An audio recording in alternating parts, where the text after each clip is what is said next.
Hi friends, ഞാൻ Farooq Ahmed. KUF മീഡിയയിലേക്ക് നിങ്ങൾക്ക് ഏവർക്കും സ്വാഗതം. അമേരിക്കയിലെ കാലിഫോർണിയയിൽ ഉണ്ടായ തീപിടുത്തം നമ്മളൊക്കെ ഏറെ അത്ഭുതപ്പെടുത്തിയിരിക്കുകയാണല്ലോ. ഇന്ന് മാധ്യമങ്ങളിൽ ഏറ്റവും കൂടുതൽ ചർച്ച ചെയ്യപ്പെടുന്ന വിഷയം അമേരിക്കയിലെ കാലിഫോർണിയയിൽ ഉണ്ടായ തീപിടുത്തമാണ്. ഏകദേശം 3500 ദൈർഘ്യമാണ് ഈ തീ ആളിപ്പടർന്നുകൊണ്ടിരിക്കുന്നത്. എന്തെല്ലാം സംവിധാനങ്ങൾ അമേരിക്കക്ക് ഉണ്ടെങ്കിലും ഈ തീ അണക്കുന്ന കാര്യത്തിൽ അവിടുത്തെ ഭരണകൂടം നിസ്സംഗനായി നോക്കി നിൽക്കേണ്ട ഒരു അവസ്ഥയിലേക്കാണ് എത്തിപ്പെട്ടത്. ഇപ്പോൾ അറിയാൻ കഴിഞ്ഞത് ഈ തീ അണക്കാൻ വേണ്ടി ഉപയോഗിച്ച വെള്ളം തീർന്നിട്ട് ഈ വീണ്ടും തീ ആടിപ്പടർന്ന തീ അണക്കാൻ വേണ്ടി വെള്ളമില്ല എന്നാണ്.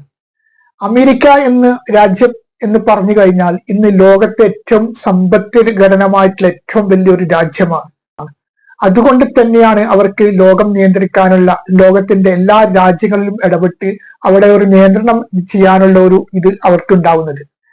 ഇപ്പൊ ഇസ്രായേൽ ഫലസ്തീനെതിരെ നടക്കുന്ന യുദ്ധം, അതുപോലെ തന്നെ ഗാസ ഇത്രത്തോളം ആക്കിയതിൻ്റെതൊക്കെ ഇത് അമേരിക്കയുടെ ആയുധമാണെന്നുള്ള കാര്യം എല്ലാവർക്കും അറിയാം. ഗാസയുടെ പിഞ്ചു മക്കളെ എട്ടും പൊട്ടും തിരിയാതെ നിരപരാധികളായ കുട്ടികളെയും അതുപോലെ തന്നെ സ്ത്രീകളൊക്കെ കൊന്നടക്കുമ്പോൾ ആഹ്ലാദിച്ചവരൊക്കെ ഇന്ന് ടെലിവിഷൻ ചാനലിൽ വന്നിട്ട് നിലവിളിക്കുന്ന കാഴ്ച ഇപ്പോൾ കണ്ടുകൊണ്ടിരിക്കുകയാണ്.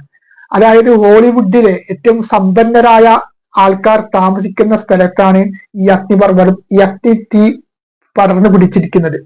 അവിടെ അഗ്നി തീ പിടിക്കാനുള്ള ഒരു കാരണം അവിടെ ഒരു വനപ്രദേശങ്ങളോ മറ്റുമല്ല, ഒരു ടൗൺ പ്രദേശമാണ്, ഒരു പട്ടണമാണ്.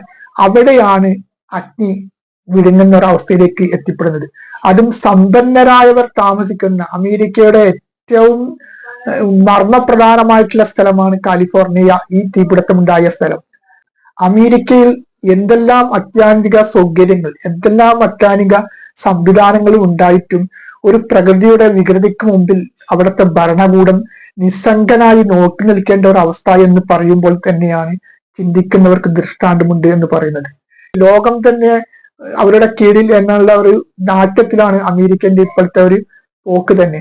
അങ്ങനെയുള്ള ഒരു രാജ്യത്ത് കേവലം ഒരു തീ പടർന്ന് പിടിച്ചപ്പോൾ അതിന്റെ മുമ്പിൽ അവിടുത്തെ ഭരണകൂടം തീ അണക്കുന്നതിൽ നിസ്സംഗനായി നോക്കി നിൽക്കുന്ന ഒരു അവസ്ഥ എന്ന് പറയുമ്പോൾ ഞാൻ നേരത്തെ സൂചിപ്പിച്ചതുപോലെ ഇത് തന്നെയാണ് ചിന്തിക്കുന്നവർക്ക് ദൃഷ്ടാന്തമുണ്ട് എന്ന് പറഞ്ഞത്.